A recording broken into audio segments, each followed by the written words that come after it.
There's Rick Idiot arriving at this preliminary hearing that he has with his ex-partner Maria Fernanda Callejón. Let's see if we can chat with him.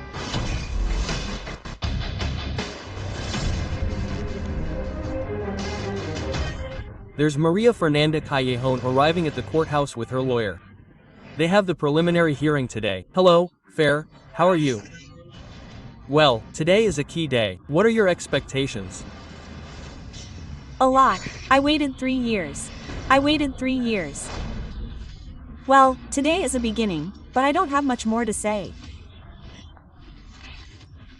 Happy, considering the context, of course, with a lot of expectations, and my lawyer has to say the rest. Well, doctor, I imagine it's going to be a very important day for you too because you waited 3 years. Yes. Thank God, we're starting on a path of understanding. We've already gone through the path of the breakup, the path of trauma. And now I want Maria Fernanda to begin to walk the path of understanding, to be able to achieve peace, above all a peace for herself, for her daughter to have inner peace, and for her family to be able to develop, because, ultimately, children are excited every time you hear them speak, right? To your lawyer, so defend yourself.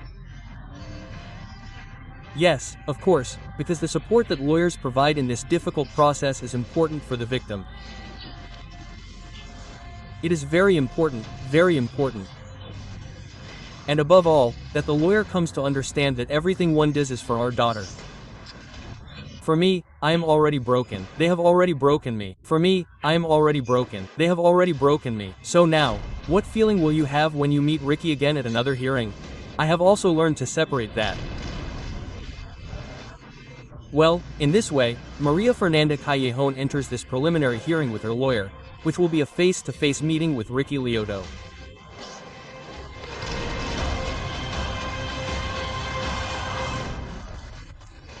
This meeting that takes place at this hearing is important for both of them because, well, it's a preliminary hearing on the issue of gender violence. Here they are waiting, they didn't greet each other, they chose not to exchange glances.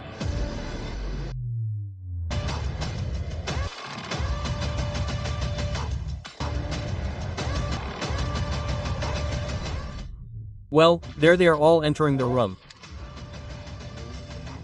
Maria Fernanda Callejón enters first, well, the lawyers and then Rick Idiotto.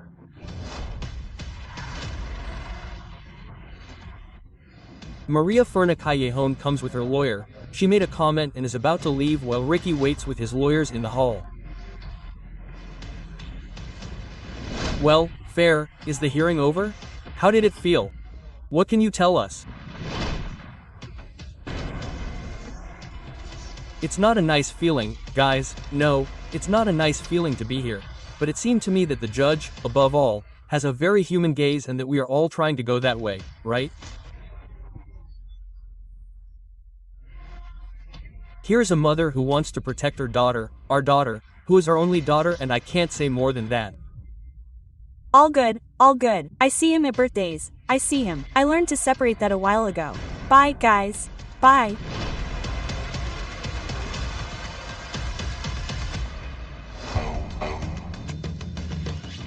Very good. We have listened to Maria Fernanda Callejón, accompanied by her lawyer, and new expressions and new words appear. They do not speak of a stage of understanding. The lawyer speaks of a stage of understanding. However, Maria Fernanda says, I am already broken, the phrase that we hear so many times.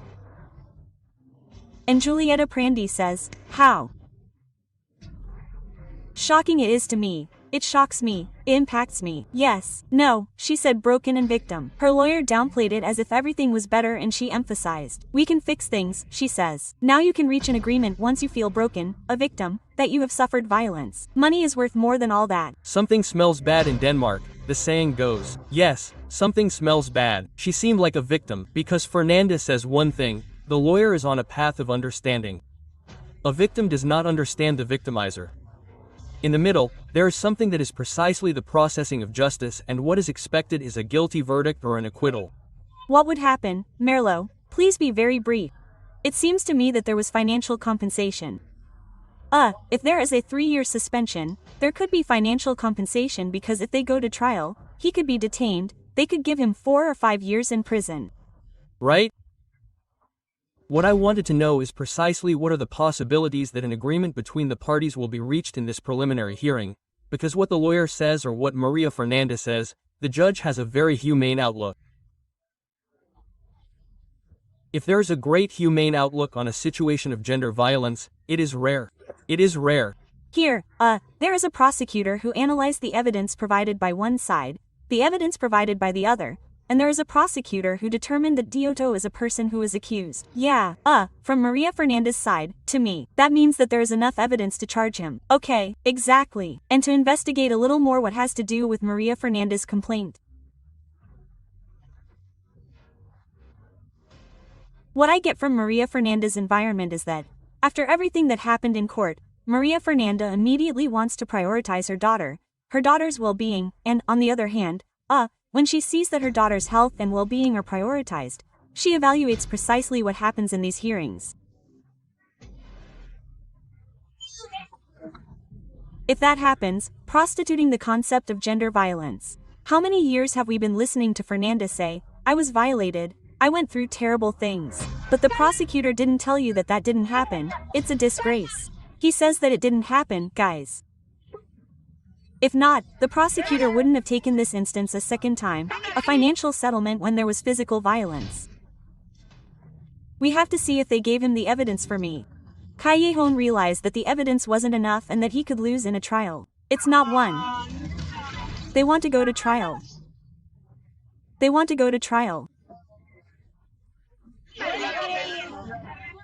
We're talking about a family that we saw celebrating a birthday with a candle, a cake, the father, the mother, everything under the same roof. Then the meeting at school. We're going to teach our daughter to come here, to go there, to learn this, to learn that. Do you expect that mother to put Sanny's father in jail? Well, that's what they're asking for. It's impossible. It's impossible, boy. Well, he reported it. Do you know why? Because the saying often surpasses what one really throws out of indignation, but many times you throw things out. Well, what do? You put the father in, you leave him without a father.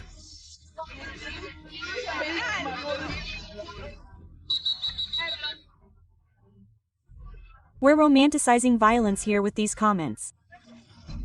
A woman who has been abused doesn't forget the person who punched her. Every 3 minutes, a woman hits her. So, either someone is prostituting themselves for money, let's say. Sure, money.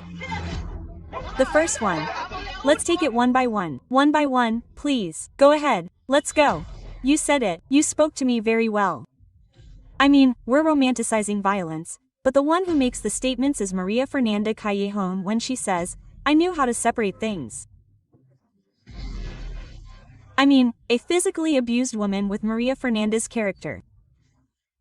I know how to separate things. If the girl's birthday has to be celebrated, we celebrate it. Let's see, Luciana, go ahead. No. With Fernanda's character, no. She wouldn't resign herself to saying, "No, it's enough. You are already broken in everything." You lose credibility for yourself and the cause. It's not the first celebrity to hear about it. But these types of preliminary hearings, I asked Dr. Merlo, do they exist or did Maria Fernanda invent them? There's Article 338. Before going to trial, it says that you have to go to a preliminary hearing, whether you want to or not. In that preliminary hearing, here it seems to me that mostly women don't, but some out there file this type of complaint seeking financial gain. It seems to me that here, but no, sorry, what happens with that problem is, it's not seeking financial gain. Women file this complaint, as the prosecutor said, because there's evidence and because this happened and then because they choose the option that suits them best and allows them to move forward because this complaint is 3 years old. Because probably 3 years ago when she shouldn't have swallowed all the toads she ate and stuck her tongue, you know where? To go celebrate birthdays with this gentleman, she would have followed him to the end, but now that she's separated, that she has things more or less settled, she wants to move on with her life and not keep insisting on a lawsuit that won't bring her now. What a coincidence that everything calmed down when she separated from the soccer player and he separated at the end, that is, when they were both alone. Well, let's see. We'll expand on that in the next section. I would need to be able to talk to Maria Fernanda Callejón. Can you call her, please, to see if we can talk to her or to Ricky? And with Ricky, with both of them, why not? Estás en el 7.